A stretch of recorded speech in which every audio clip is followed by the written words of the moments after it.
Mən əvvəllər kələm dolması yeməzdim, bəyənmirdim. Amma sonra başa düşdüm ki, milli mətbəximizin ən dadlı yeməklərindəndir, xüsusilə də şabalıdır.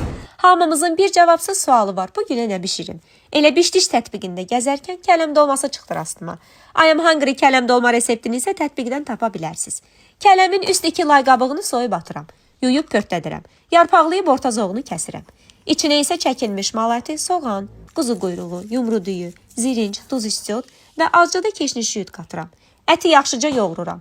Hər dolmanın içinə bir ədəd şabalıd qoyub adi qayda ilə dolmaları bükürəm. Anam bu fəsildə mütləq heyva da əlavə eləyərdi qazana. Bu ənənəni mən də davam elətdirirəm.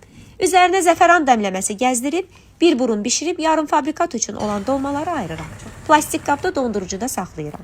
Ən sonda soğanla pomidoru qovurub, şəkər tozu və sirkə əlavə edib üzərinə gəzdirirəm.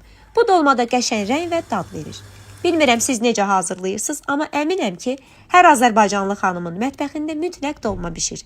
Yarpaq dolması ən sevdiyim olsa da kələmi də sevirəm. Bəs siz hansı dolmamızı sevirsiniz?